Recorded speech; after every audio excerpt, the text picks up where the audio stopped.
नमस्कार आप सभी को। भोले बाबा और माता रानी आप सब पर अपनी कृपा बनाए रखें। मैं लाल किताब एस्ट्रोलॉजर रमा सिंह। आज हम बात करेंगे कुंडली के अंदर शुक्र और शनि की युति के बारे में कि अगर इंसान की कुंडली के अंदर शुक्र और शनि की युति होती है तो ऐसे इंसान का जीवन कैसा होता है और उसका नेचर कैसा होता है। आज हम उसी के बारे में डिटेल में बात करेंगे। हमारी कुंडली के अंदर शुक्र ग्रह इंसान की सुंदरता को दर्शाता है, इंसान के अंदर के जोश को, उसकी कैल्शियम को, उसकी स्किन को दिखाता है। जो भी इंसान हमेशा सुंदर बनकर रहता है, साफ सुथरे कपड़े पहनता है, वो शुक्र से ही देखा जाता है। जिस भी इंसान के घर में हमेशा घर साफ सुथरा होता है, उसके घर के अंदर खुशबू होती है, घर में आते के साथ ही लगता है एक पॉजिटिव एनर्जी फील होती है, तो समझ लीजिए कि उसके घर का शुक्र अच्छा है।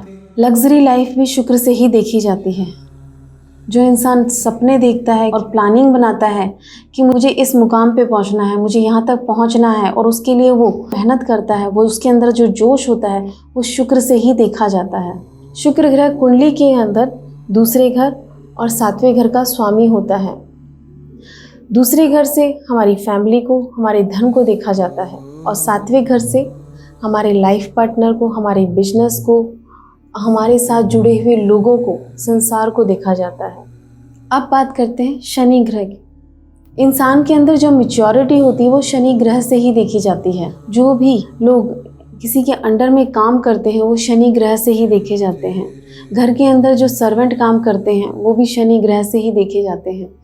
शनि की चाल धीरे धीरे होती है, शनि धीरे धीरे चलते हैं।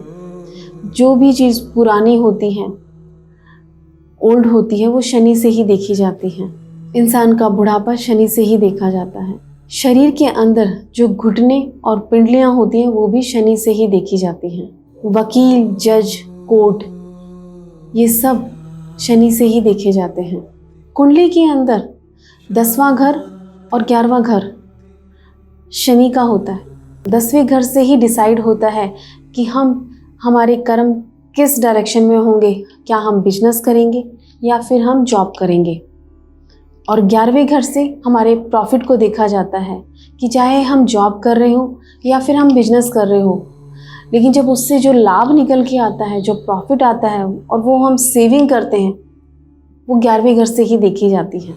तो जब भी इंसान की कुंडली के अंदर ये दोनों ग्रह आपस में युति बना के बैठते हैं तो ये युति बहुत ही अच्छी मानी जाती है। ऐसा इंसान सुंदर होने के साथ साथ मैच्योर भी होगा, वो किसी भी चीज़ को प्लानिंग के साथ लेकर चलेगा। ऐसा इंसान फ्यूचर को देखकर आगे स्टेप लेता है। शनि शुक्र की युति वाले इंसान अपने जोश के साथ साथ अपने दिमाग की चालाकी से अपना काम निकाल लेते हैं। वो इंसान बहुत चुस्ती फुर्ती वाले होते हैं, उनमें लेज़ीपना नहीं होता। वो समय के अकॉर्डिंग अपनी प्लानिंग बना के चलते हैं कि इस टाइम में हमें ये काम ख़त्म करना ही है, और वो करते भी हैं। ऐसा इंसान चाहे जॉब में हो चाहे बिजनेस में हो, वो अपना नाम बनाता ही है। अगर ये युति कुंडली के अंदर दूसरे घर में, 7वें घर में, 10वें घर में या 11वें घर में बैठती है तो बहुत ही अच्छी होती है।